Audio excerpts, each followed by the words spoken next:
사도행전 11장 19절부터 26절까지 말씀입니다. 제가 가지고 있는 성경으로는 신약 206페이지입니다.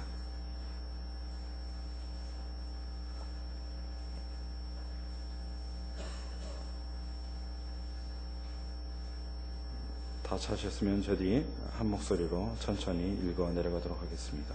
시작.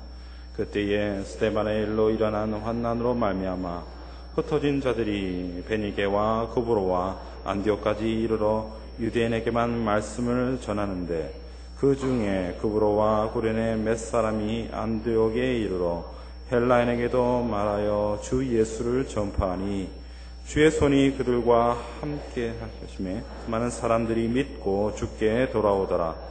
예루살렘 교회가 이 사람들의 소문을 듣고 바나바를 안디옥까지 보내니, 그가 이르러 하나님의 은혜를 보고 기뻐하여 모든 사람에게 굳건한 마음으로 주와 함께 머물러 있으라 구원하니, 바나바는 착한 사람이요 성령과 믿음이 충만한 사람이라. 이에 큰 무리가 주께 더하여 지더라. 바나바가 사울을 찾으러 다소에 가서 만남에 안디옥에 데리고 와서 둘이 교회에 1년간 모여 있어 큰 무리를 가르쳤고, 제자들이 안디옥에서 비로소 그리스도인이라 일컬음을 받게 되었더라. 바나바 리더십이라는 주제로 제목으로 이무식 목사님 말씀을 전해주시겠습니다. 광고를 한 가지 더 하겠습니다. 여러분, 2009년도 산울교회 요람이 나왔습니다.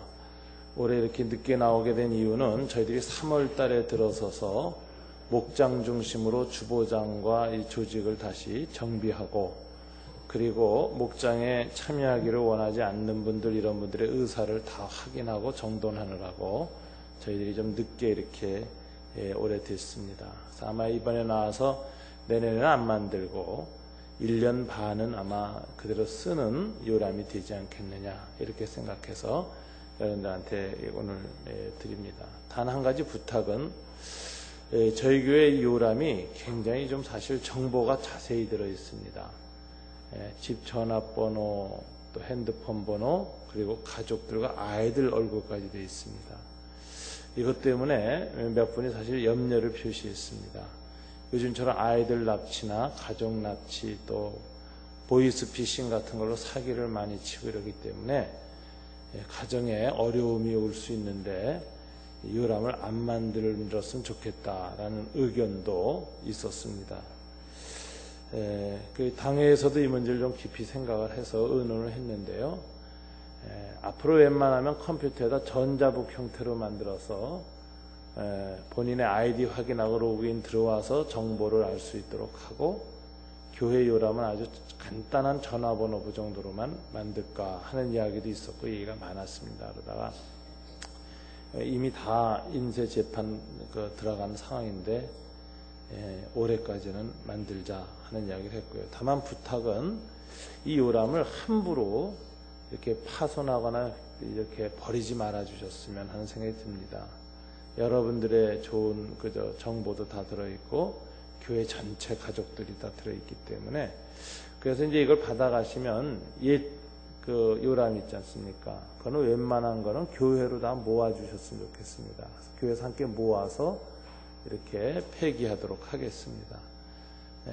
이사 가실 때 이렇게 요람 같은 것도 쉽게 그냥 쓰레기통에 버리고 가고 그러는 거, 이런 거에 대해서 조금 신경을 써주셔서 여러 가족들 사진과 가족들의 정보가 있다는 걸 기억하시고 요람을 좀 잘 관리를 해주셨으면 하는 부탁을 다시 한번 드립니다. 기도하고 말씀을 나누겠습니다. 하나님 아버지, 감사합니다. 오늘 이 아침에도 폭우 가운데 은혜로 이 자리까지 또 나왔습니다. 무엇이 우리를 이 자리로 쓰게 하는가? 하나님에 대한 사랑입니다. 하나님에 대한 은혜입니다. 믿음으로 쓰고자 하는 결심입니다. 이런 믿음이 저희를 주님 앞에 어떤 어려운 가운데서도 더 절실하고 진지하게 한 걸음씩 더 가까이 갈 수 있게 되길 원합니다. 세월이 가면서 주님으로부터 멀어지는 자신을 발견하지 않도록 도와주시기를 원합니다. 세월이 갈수록 주님께 더 가까이 가는 저희가 되게 도와주시길 원합니다. 이 아침에도 지난 주일마다 주님 앞에 내 심령이 좀 더 가까이 가 있는지 점검하며 주님 앞에 예배를 드립니다. 오직 은혜가 필요합니다. 은혜를 베풀어 주시옵소서. 예수님 이름으로 기도드립니다. 아멘.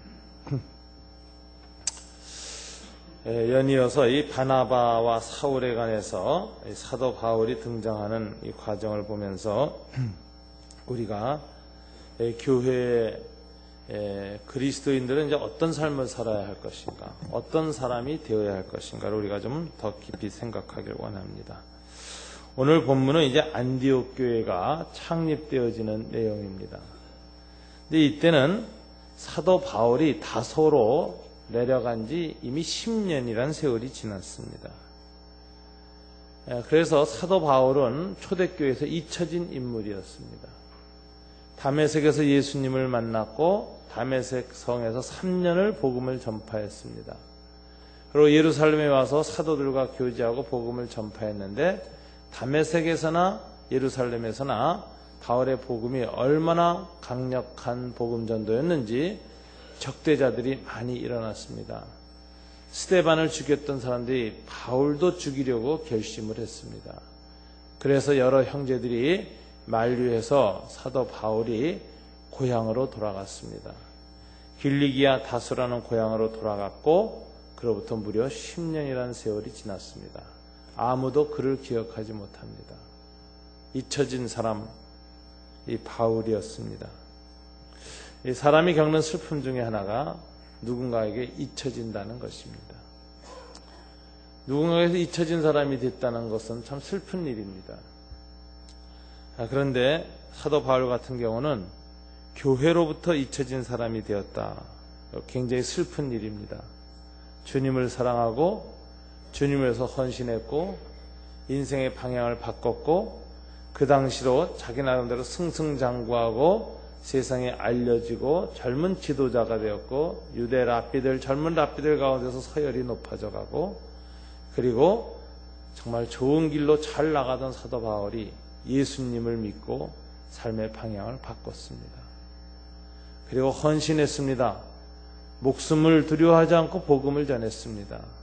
그런데 교회로부터 잊혀진 사람이 되었습니다. 10년이라는 세월 동안 아무도 이 사울을 찾아오지 않습니다. 이 10년 동안의 이 사울, 무엇을 하며 보냈는지 성경은 전혀 말하지 않습니다. 아마 제 생각엔 많은 좌절도 있었을 것이고 교회에 대한 섭섭함도 충분히 있었을 것이고 사도들에 대해서 때로는 불만이나 원망도 있었을 것이라고 생각됩니다. 근데 이 10년은 하나님께서 사도 바울을 숙성시키는 기간이었습니다. 그는 복음을 믿었고 열정적이었지만 굉장히 과격했습니다. 사실 사도 바울은 기질이 철저하고 과격한 스타일입니다. 제 생각엔 앞이 뭔지는 모르지만 MBTI 검사를 보면 분명히 D가 TJ형일 것이다 이렇게 생각합니다. 생각이 깊고 그리고 철저하고 한번 생각한 것은 끝까지 완수하고 끝장을 봐야 정말 되는 형이죠. 이런 분들은 굉장한 그 능력과 일을 잘한다는 특성을 갖고 있습니다만은 이런 분들이 과격해지면은 이 일을 하고 생각하다가 사람을 놓치고 사람을 많이 상처를 주는 전형적인 그런 정말 추진력이 강하고 목표 달성형 사람이죠. 이 사도 바울, 하나님께서 사람을 사랑하는 사람, 사람을 품을 수 있는 사람, 그리고 그런 식으로 살아온 것을 다시 한번 돌이켜보게 한 10년의 침묵의 시간, 철저히 숙성된 것입니다. 이런 기질의 사람이 조직을 떠나고 일을 떠나고 해야 할 목표를 잃고 10년간 조용히 침묵 속에서 산다는 것은 거의 절반 죽는 일입니다. 그러나 이 과정을 통해서 이 사울은 철저히 자신을 돌이켜보고 반성하고 지난날 삶을 돌아보면서 앞으로 나는 어떻게 살 것인가를 하나님의 뜻을 구하면서 깊이 머물러 있었을 것입니다. 하나님께서 가라 그럴 때 가고 오라 그럴 때 오기로 결심했을 것입니다. 그러면서 하나님이 부르실 때를 기다리는데 10년이라는 세월 동안 하나님은 사울을 한 번도 부르지 않았습니다. 이 성경의 기록을 보면 사도 바울은 10년 동안 소위 하나님의 부재를 체험했다고도 볼 수 있습니다. 사람들은 하나님의 임재 체험하기를 좋아합니다. 임재를 체험하면 뜨거워지고 예배가 회복되어지고 방언이 터져나오고 능력이 나오고 기도 응답이 있고 심령이 정말 쾌활하고 즐겁고 기쁩니다. 하나님 바로 살아계신 것 같고 나만 향해서 눈동자를 이렇게 맞추고 계시는 것 같고 나에 대해서 하나님 집중하시는 것 같아서 얼마나 행복하고 기쁜지 모릅니다. 우리는 임재를 예배 때마다 기도회 때마다 묵상 때마다 추구하고 임재를 체험하기를 원하고 임재를 구해야 합니다. 그러나 여러분 놀랍게도 신앙생활을 하다 보면 그렇게 부르짖고 그렇게 기도하고 외치는데도 하나님이 침묵하실 때가 있습니다. 이런 하나님을 마틴 루터는 침묵하시는 하나님 혹은 숨어 계시는 하나님이라고 불렀습니다. 하나님이 나타나셔서 자주 말씀도 해주시고 손도 붙잡아 주시고 우리 마음에 성령의 그 부드러운 타치도 주시고 뜨겁게도 하시고 막 감동 감화도 시키고 눈물도 쏟아지게 하시고 통곡도 나오게 하시고 주님을 향해서 막 일을 하고 싶어서 그냥 열정이 불끈불끈 솟아나게도 하시면 얼마나 좋겠습니까? 근데 하나님이 나한테는 얼굴을 숨기십니다. 나에게는 눈을 감으시고 나에게는 귀를 닫으시고 나에게는 그 얼굴을 드러내지 않으십니다. 숨어 계시는 하나님, 침묵하시는 하나님. 헨리 나우에는 이 하나님을 부재의 하나님이라고 불렀습니다. 임재하시는 하나님이 아니라 내 삶 가운데 임하지 아니하시는 하나님. 신앙생활 하다 보면 이 하나님의 부재를 체험할 때가 많습니다. 저 자신도 예배를 인도하고 늘 설교하고 교회를 섬기지만 때로는 요즘은 하나님이 내게 멀리하고 계시다는 느낌 때문에 굉장히 갈등하고 괴로워하면서 목회할 때도 많았습니다. 때로는 이런 상태로 내가 목회를 더 계속할 수 있을까에 대해서 굉장히 스스로 절망적이 되어지고 하나님을 향해서 하나님 저에게 힘을 더 주셔야죠. 이렇게 침묵하시면 저는 아무것도 할 수 없습니다. 라고 아주 가난하게 주님을 향해서 애처로울 정도로 부르짖게 되는 경우도 있습니다. 이런 체험을 하나님의 부재의 체험이다. 이렇게 얘기를 합니다. 시간이 지나면서 깨달은 것, 그리고 그 정말 어둡고 힘든 기간을 보내면서 깨닫는 것, 그리고 그 기간을 보냈던 많은 신앙의 선배들과 영적인 스승들의 남긴 글들을 보니까 한결같이 하는 말이 하나님의 임재보다도 때로는 부재가 더 큰 믿음을 키웠노라 이렇게 얘기해요. 아이들도요 부모가 항상 안아주고 업어주면요 걷지 못해요. 혼자 갈 줄을 몰라요. 엄마 손 꼭 붙들고만 다니고 엄마 손만 조금만 넣으면 우는 아이가 됩니다. 하나님의 임재만 추구하는 그리스도인의 삶이라는 게 때로는 그렇게 될 수도 있다는 것입니다. 어떤 때는 하나님 품 안에 있는 게 참 좋은 일입니다. 그러나 때로는 하나님부터 멀리 떨어져서 걷게 되는 인생의 과정을 겪게 될 때 늠름하고 씩씩하게 하나님 나 한번 잘할 수 있어요. 지켜봐 주세요. 혼자 감당해 볼게요. 그리고 제가 정말 감당할 수 없을 때 그때 주님께 의지할게요. 도와주세요. 이러고 씩씩하게 걸어갈 때도 있습니다. 근데 대부분 이제 그렇게 걷다 보면 막판에 가서 지치지요.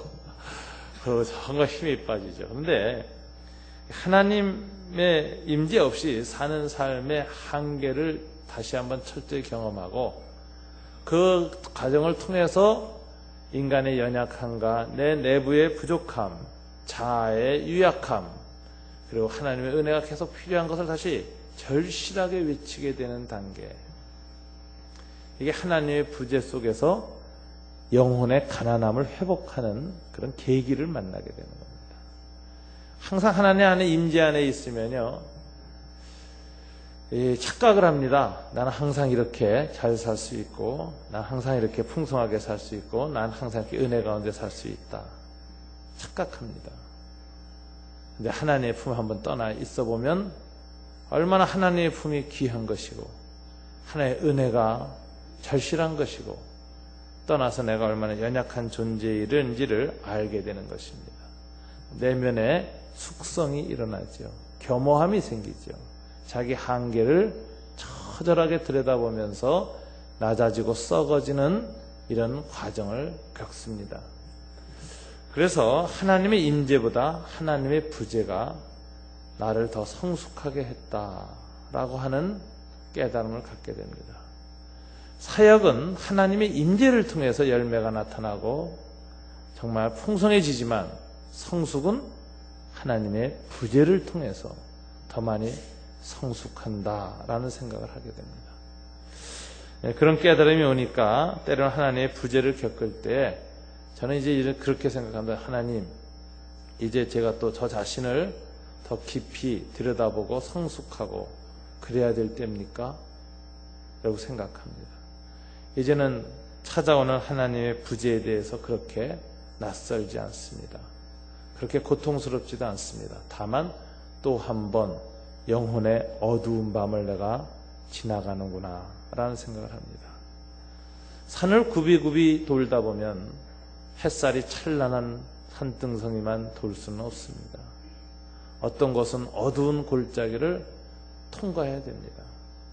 또다시 영혼의 어두운 밤을 지날 때 이제는 준비할 수 있게 됩니다. 그리고 무엇을 해야 되는지 알게 됩니다. 밤 자체를 탓하지 말고 밤에는 어떤 촛불을 내가 켜야 되는지를 알게 됩니다. 여러분, 하나님의 임재보다도 때로는 하나님의 부재하심이 내 영혼을 더 깊이 하나님의 형상으로 비어지게 만들고 가난하게 만들고 성숙하게 만든다는 사실을 여러분 마음에 좀 새겨주시기 바랍니다. 저는 사도 바울의 10년을 생각하고 묵상할 때마다 얼마나 10년 동안 그는 사그라들었을까, 얼마나 10년 동안 그는 잊혀졌을까, 얼마나 10년 동안 그는 하나님 앞에서조차도 잊혀진 존재로 여겼을까. 아, 하나님은 나를 완전히 잊으셨구나. 나는 그냥 구원받고 하나님 일을 하고 싶지만 하나님 부르시지도 않고 나를 잊으셨구나.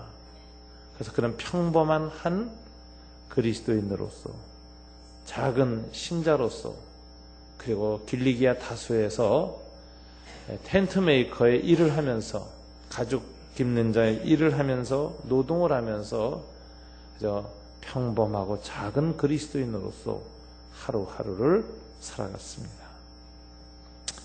이런 사울을 역사 속에 등장시키고 위대한 사도 바울로 그 생애를 사용하시는 하나님의 일이 10년 후에 다시 시작됩니다. 근데 이 하나님은 누구를 통해서 이 사도 바울을 일으키시는가? 오늘 본문에 보니까 바나바를 통해서 등장시키는 것을 볼 수가 있습니다. 그래서 이 바나바와 같은 지도자가 특징은 사람을 세우는 지도자, 이렇게 얘기를 합니다. 이 사람과의 관계에 있어서 사람을 이용하는 지도자가 있어요. 사람을 이용하는 지도자. 저 사람을 통해서 내가 어떤 이익을 얻고 저 사람을 충동질해서 내가 어떤 유익을 얻을 것인가. 항상 사람을 이용하는 관점에서 사람 바라보는 지도자가 있습니다. 대표적인 사람이 가룟 유다죠. 가룟 유다.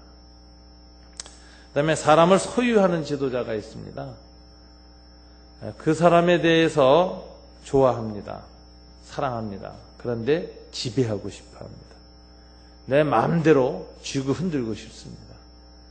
그래서 바짝 붙어서 그 사람을 지배하려고 하고 그 사람에게 들어오는 모든 정보, 인간관계를 차단하고 자기가 원하는 정보, 자기가 소개하는 사람으로만 꽉 둘러싸이게 만들어서 그 사람을 정말 소유하려는, 이건 이용하려는 것보다 사실은 더 병적인 태도라고 볼 수가 있습니다.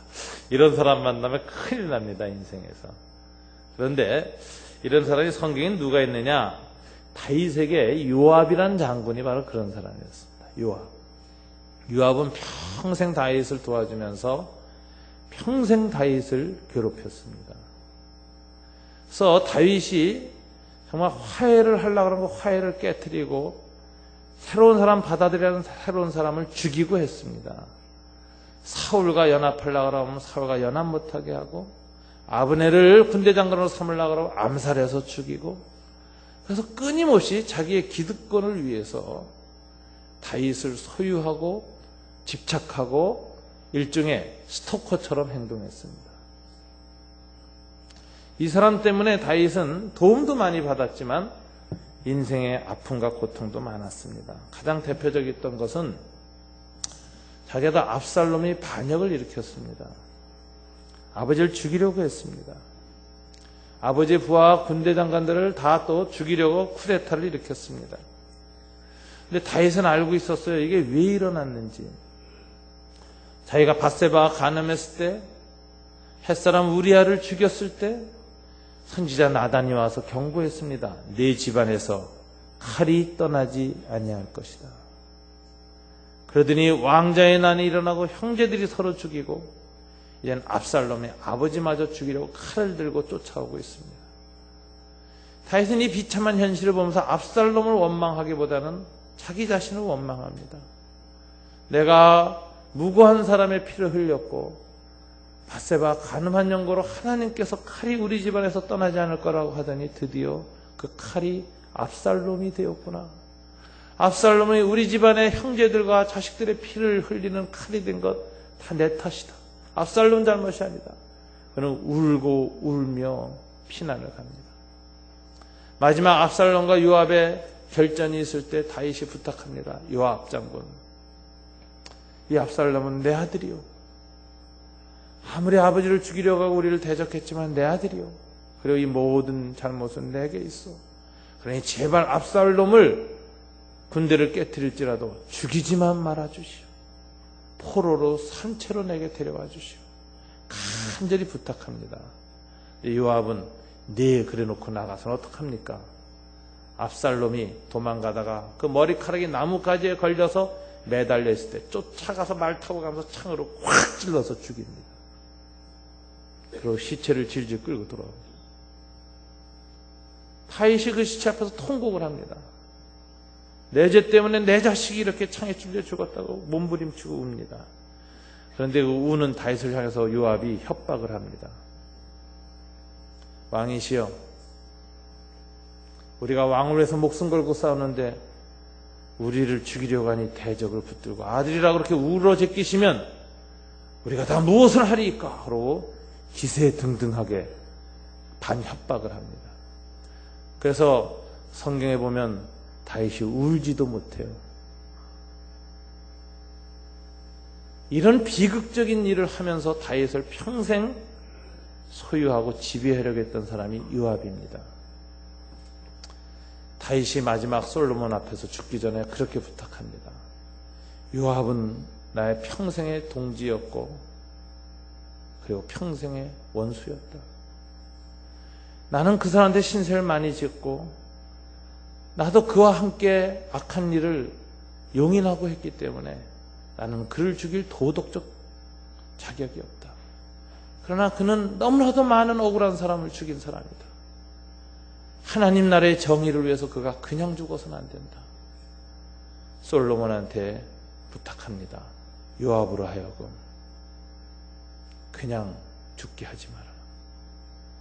그래서 솔로몬이 아버지가 죽은 다음에 하나님의 정의의 차원에서 요압을 처단하고 죽입니다. 저는 요압 같은 사람을 보면서 많은 생각을 합니다. 사람을 이용하는 지도자 위험합니다. 그러나 그 사람은 이용거리가 없으면 떠나니까 상관없어요. 요압 같은 사람은 평생 옆에 머물러서 평생 괴롭히고 평생 원수가 됩니다. 그래서 요압 같은 사람이 되지 말아야 되겠다 하는 생각을 항상 사람들과 대할 때마다 생각하게 됩니다. 네, 평생 사람을 세우는 지도자가 있습니다. 이용하지도 않고 집착하고 소유하지도 않고 사람이 잘 되는 것을 보면 기뻐하고 사람을 세우는 데에 그의 모든 에너지를 쏟는 참 귀한 인물이 있습니다. 오늘 성경에 나오는 바나바 같은 사람입니다. 이 바나바 어떤 사람인가? 오늘 본문에 보니까 22절 예루살렘 교회가 안디옥에 모였다는 사람들의 소문을 듣고 바나바를 안디옥까지 보냅니다. 예루살렘 교회 사도들이 안디옥에 복음이 전파되어지고 교회가 세워졌다는 소식을 들으니까 거기 담임 목사로 바나바를 파송하는데, 이 바나바는 그러니까 예루살렘 교회의 사도들한테 굉장히 인정을 받은 사람입니다. 이 사람이 가면은 좋은 공동체를 빚어내고 좋은 사람들을 세우고 그리고 아름다운 교회를 세울 것이다. 그래서 바나바 같은 사람을 보냈습니다. 23절 이 바나바가 이 보냄을 받게 된 이유, 그리고 그 결과로 24절에 보면 이에 큰 무리가 주께 더하여지더라. 교회에 큰 유익과 부흥이 왔습니다. 근데 이 바나바가 이렇게 예루살렘 교회로부터 청거받게 된 이유가 사실은 23절, 24절에 나타나고 있습니다. 우선 23절에 보면 그가 이르러 무엇을 보았습니까? 하나님의 은혜를 보고 기뻐하여 모든 사람에게 굳건한 마음으로 주와 함께 머물러 있으라 권하니. 기뻐하며 권면했는데 무엇을 보았는가? 하나님의 은혜를 보았다 라고 있습니다. 여러분, 사람은 바라봄의 법칙이라는 것이 있습니다. 계속 바라보면 그 바라보는 것이 자기한테 영향을 미쳐요. 그래서 여러분 재미난 일 보잖아요. 요즘 강도나 살인마 또는 깡패들 잡는 형사 이야기 가만히 보면 형사들이 점점 깡패 닮아갑니다. 조폭 전담반은 또 폭력 전담은 폭력 비슷하게 말하는 거, 얼굴 표정 다 닮아가요. 왜 그런가 보면 맨날 깡패 상대하다 보니까 얼굴이 깡패처럼 변합니다. 바라보는 데에 따라서 영향받는 겁니다. 그래서 우리가 사람을 바라볼 때 조심해야 되는 건, 사람은 다 악한 데가 있고 마음속에 블랙홀, 사탄이 드나드는 어두운 구석이 있어요. 사람은 아무리 천사 같은 얼굴 하고 있어도요, 뚜껑 열리면 볼만합니다. 볼만해요, 진짜 뚜껑 열리면. 네, 그 부분이 있는데, 사람을 대할 때 자꾸 그런 부분을 들여다보는 사람은 굉장히 어두워집니다. 인간에 대해서 굉장히 비관적이 됩니다. 인간에 대해서 부정적이 됩니다. 다른 사람의 약점, 문제점, 어두운 점을 바라보는 걸 잘하는 사람이 있어요. 이 부정적인 사람들은 항상 어쩜 그렇게 남의 부정적인 부분을 남보다 먼저 보고 깊이 들여다보고 무의식까지 관찰하는지 소름이 끼칠 정도입니다. 소름이 끼칠 정도예요. 그런데 바나바는 사람을 볼 때 달랐어요. 사람은 똑같은 사람인데 똑같이 어두운 사람이고 똑같이 부정적인 요소가 많은 연약한 인간인데, 그 인간이 뭐가 있는 걸 보았습니까? 하나님의 은혜가 머물러 있는 걸 보았다. 참 이게 중요한 것 같아요.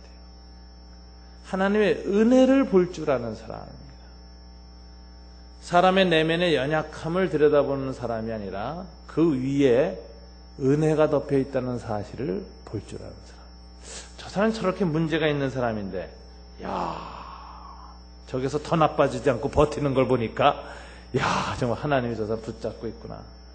저 사람 술 고랑탱인데 어제 하루 안 마셨다는 걸 보면, 이야, 하나님의 은혜가 머물러 있구나. 여러분, 사람에게 임하는 하나님의 은혜를 볼 줄 알아야 됩니다. 저는 한번 평생 목회를 몇십 년을 하셨고, 그다음에 저한테는 목회의 멘토 역할을 하시는 홍정길 목사님한테 시험 들을 뻔한 적이 있습니다. 저는 그때 참 한동안 의문을 가졌어요. 왜냐하면 홍정길 목사님 하루는 이러시더라고요. 이제 여행을 같이 가면 속에 있는 얘기를 하세요. 그래서 이게 교회나 한국에 딱 공항에 날 들어오면 그때도 공인으로 변하시기 때문에 사적인 얘기 안 하시는데, 같이 이제 이 여행을 많이 이렇게 사역을 하기 위해서 여행을 같이 비행기 타고 가다 보면 속에 있는 얘기를 하세요. 그런데 이제 한 번은 이러시더라고요. 야, 나는 목회를 30년을 했는데 사람이 안 변하더라. 이러시는 거예요. 나하고 30년 같이 한 우리 교회 장로님, 권사님들이 30년 동안 변하질 않았더라. 저는 그 말 듣고 깜짝 놀랐어요. 아니, 목회 실패하셨다는 소린가, 이게? 아니, 30년간 목회해서 주변 사람이 변하지 않았다면 그 목회 왜 해요? 우리 홍 목사님, 목회 실패자인가?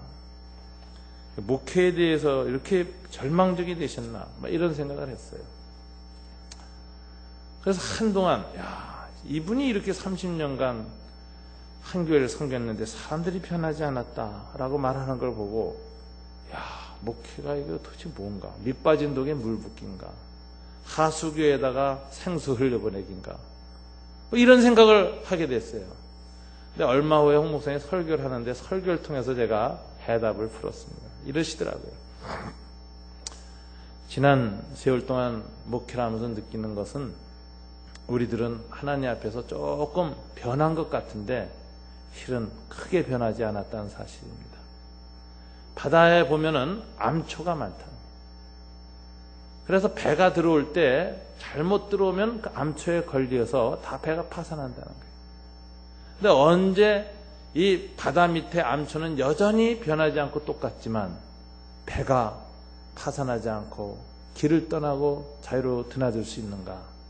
은혜의 파도, 바다, 물결이 높아질 때, 은혜가 꽉 차서 덮어질 때에는 속에 있는 그 변하지 않는 그 모든 모난 부분들, 부족한 부분들이 삐쭉삐쭉 나와 있고, 그래도 은혜의 물결이 덮여 있으면 그 모든 걸 넉넉히 이기고 하나님의 일이 진행되는 것을 보았다. 사람이 변해서 좋은 교회가 된 게 아니라 사람은 여전히 안 변했는데 하나님의 은혜가 한결같았습니다.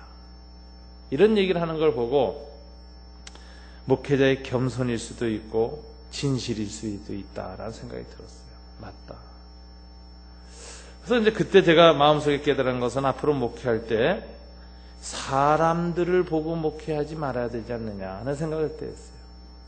사람은 조금 변하지만 의외로 또 쉽게 제자리로 돌아가는 게 인생이고, 변화돼서 막 펄펄 끓는 듯 하다가 다시 차디찬 청동 동상처럼 굳어져서 삐쭉삐쭉해져 있는 게 인간입니다.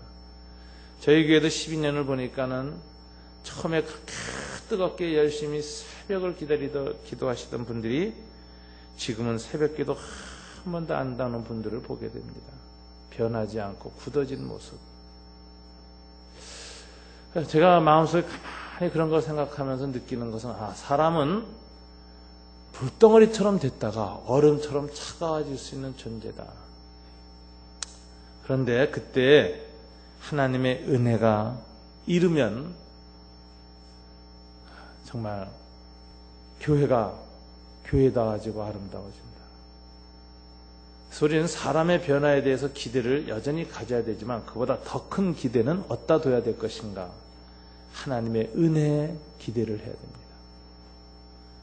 그래서 그 사람들의 문제점이나 약점이나 변하지 않는 고질적인 모습에 초점을 두고 사람을 보지 말고 저 사람 위에 하나님의 은혜가 요즘 임하고 있는가 없는가, 이걸 볼 줄 알아야 돼요. 교회에 하나님의 은혜가 임하고 있는가, 이걸 볼 줄 알아야 돼요. 여러분, 좋은 사람은 항상 주변에 좋은 소식을 전합니다. 왜? 그 눈이 좋은 걸 보기 때문에 그래요. 나쁜 사람은 항상 주변에 나쁜 소식 전합니다. 왜 그럴까요? 그 눈이 항상 나쁜 걸 보기 때문에 그렇습니다. 여러분, 평생의 교회와 사람을 바라보고 있을 때 무엇을 보시겠습니까? 그 사람 위에 머물러 있는 하나님의 은혜를 볼 줄 아시기를 바랍니다. 하나님의 은혜를 보고 하나님의 은혜가 있다는 사실에서 그는 기뻐했습니다. 그리고 은혜 때문에 권면했습니다. 은혜의 권면이 좋은 권면이에요. 어떤 사람은 은혜의 권면을 하지 않습니다. 은혜에 감동된 권면을 하지 않습니다. 그런 권면은 항상 율법의 권면이 되고 상처 주는 권면이 되고 찌르는 권면이 되는 거예요. 힘이 없어요. 상대방의 분노만 일으킵니다. 여러분들이 자녀들을 위해서도 마찬가지인 것 같아요. 자녀들이 가장 싫어하는 부모가 누군지 아세요? 은혜의 권면 안 하고 잔소리 권면하는 엄마, 상처 주는 엄마 아빠. 자녀들은 다 누구한테 상처받습니까? 부모한테 제일 많이 받아요. 선생님이나 친구가 아니에요. 엄마 아버지한테 제일 상처받거든. 천하 왼수가 부모입니다. 천하 왼수가 부모예요. 애들한테는. 근데 부모가 원수가 되지 않고 헬퍼가 돼야 돼요. 우리 아버지는 정말 바나바 같은 사람이야. 우리 아버지는 내 약점보다는 내 장점을 볼 줄 아셔.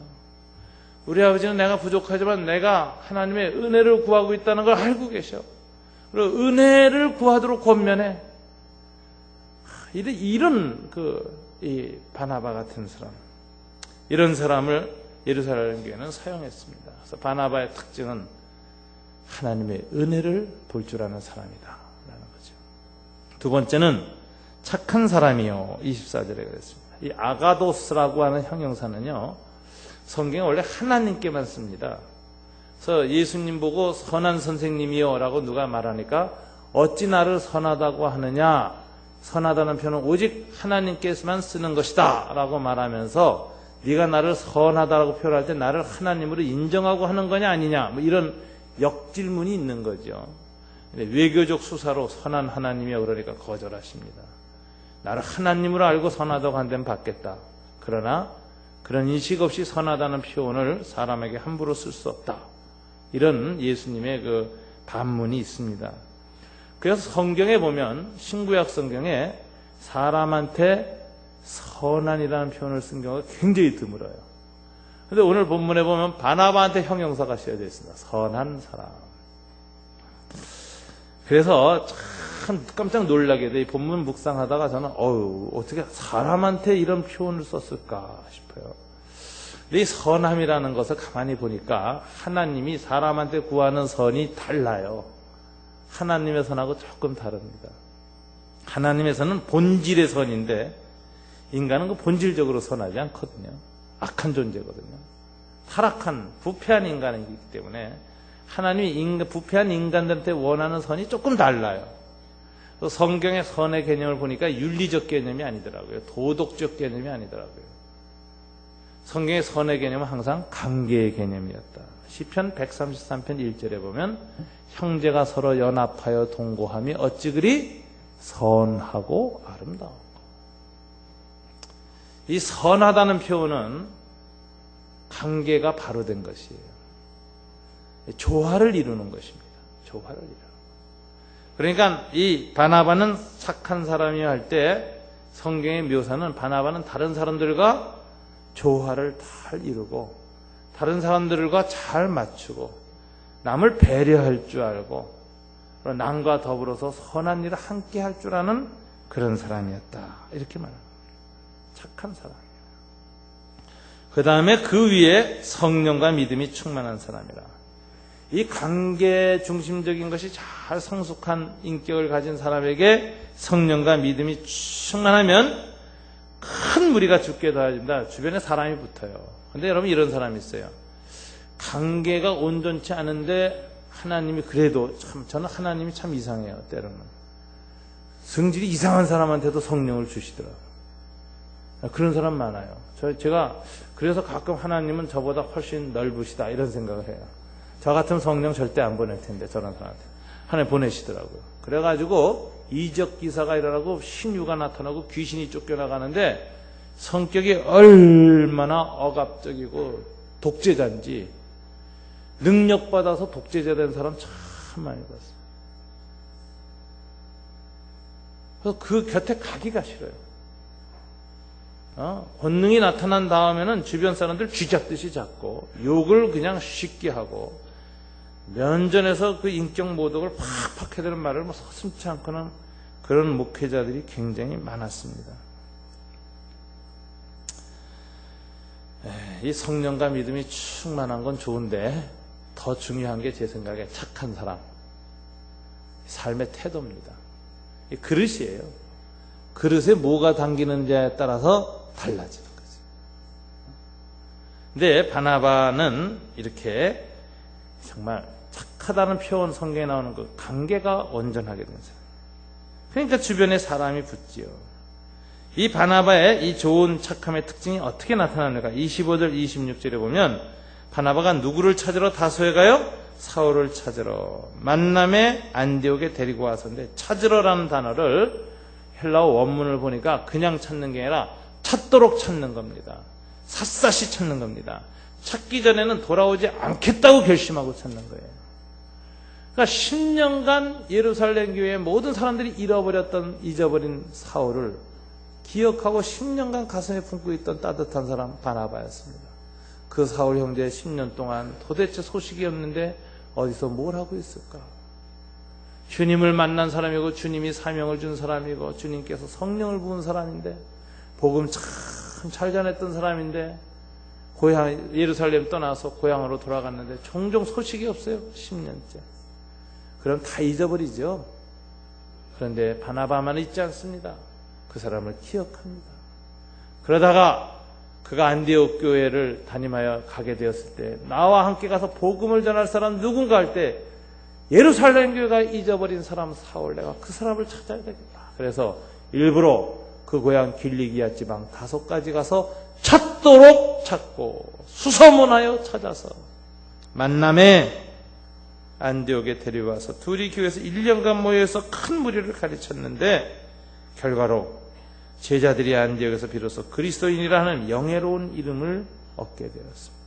크리스천은 그리스도의 사람, AN이 붙으면 누구의 소유 이런 뜻입니다. 그리스도의 소유가 된 사람, 그리스도를 주로 삼은 사람 이런 뜻이죠. 이런 오늘 한국에서 말하는 예수쟁이 이런 뜻입니다. 예수쟁이. 이런 정말 명예로운 그런 소문이 퍼질 만큼 성숙한 교회 공동체를 만들었는데 사울을 데리고 왔습니다. 그러니까 이 바나바는 어떤 사람이냐면 부목사를 데려오는데 자기보다 더 뛰어난 사람 데려오는 사람이에요. 교인들의 마음이 나이가 아니라 부목사한테 가도 상관없다. 그리스도인으로 성장만 한다면. 이래가지고 사람을 찾아서 세우고 높이는 사람입니다. 이 교회만 잘 된다면 누가 영광을 받아도 상관없다라고 하는 마음의 자세를 가지고 사울을 찾아서 세우는 사람. 이 바나바는 이래서 사람을 세우는 지도자. 이 바나바를 통해서 하나님이 사도 바울을 역사 속에 등장시킵니다. 정말 사람을 키우는 목회, 사람을 세우는 사람, 사람을 세워주는 교회가 되어지기를 간절히 바라게 됩니다. 우리 교회는 좀 바나바 같은 분들이 좀 많았으면 좋겠어요. 그런 장로님들, 권사님들, 안수집사님들, 우리 목자들이 많아서 목회자들 젊은 사람들입니다. 실수도 많습니다. 그래도 여러분 귀히 봐주세요. 헌신했잖아요. 이 길이 얼마나 어려운 줄 알면서 오늘날 개척교회요 100개 하면 1개가 못 살아요. 살아도 10년이 지나서 100명을 못 넘습니다. 요즘은 한국교회의 90%가 100명 미만 교회입니다. 지금 이게 목회 현실이거든요.